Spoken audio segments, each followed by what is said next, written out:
review of infamous Halloween, scary or funny, interesting movies that everybody should be watching for Halloween.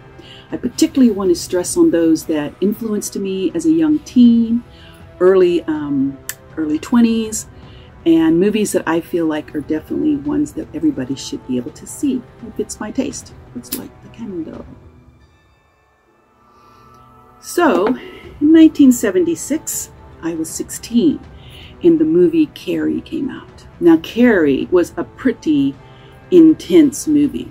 Basically, Carrie is a young girl who has the ability to move things with her mind, but she's very, very sheltered by a very crazy, nutty, religious fanatic mother who keeps her locked in the closet and is terrified of her and makes her terrified of what she's able to do and never tells her how to handle it.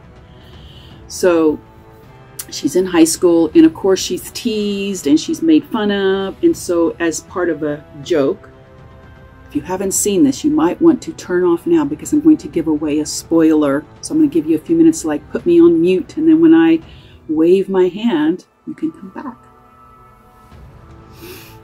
So if you've seen this movie, you know what happens, that she is elected as the prom queen as a joke. And what they've done is they've rigged above her, when she comes to accept her scepter and her crown, this huge bucket of pig's blood.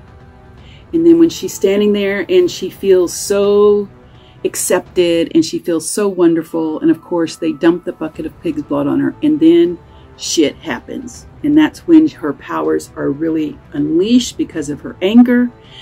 And she does a lot of stuff. Kills people, burns things, wrecks things, and all that kind of stuff. So that was Carrie. And that was pretty intense as a 16-year-old because it does reflect a girl's power, how she feels about her body, how she feels blah, blah. So it's a really very interesting movie about powers that a young girl had that are not being acknowledged, and they're having to be used in a way that she does not have any control of. So Carrie is a very interesting movie. It's very scary. The pig's blood is horrid.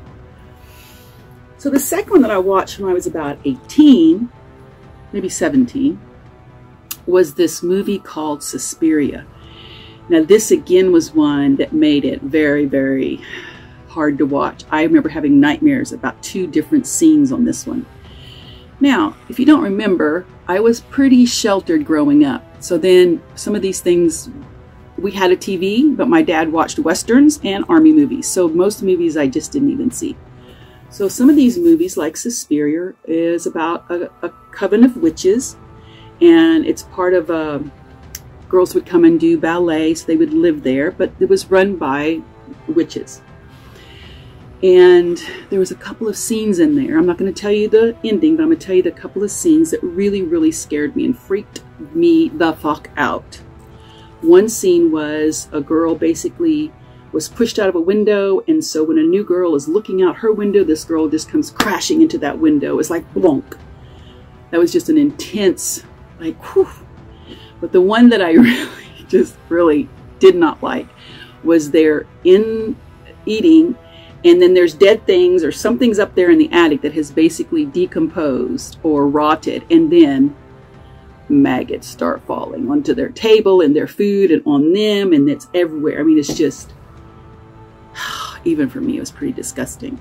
But so it's a story of this girl who's in there and she finds out what's going on. Now they have made a newer version of it, which is okay, but I do think that it's the age of seeing it made an impression, because at that point there wasn't a lot of what I have figured out about myself and what I believed and that kind of stuff. And so when you see it as an older, it's just not quite as impactful. So Suspiria is really, really a good movie to go and see. So that is the end of this section, and we will see everybody for part 3.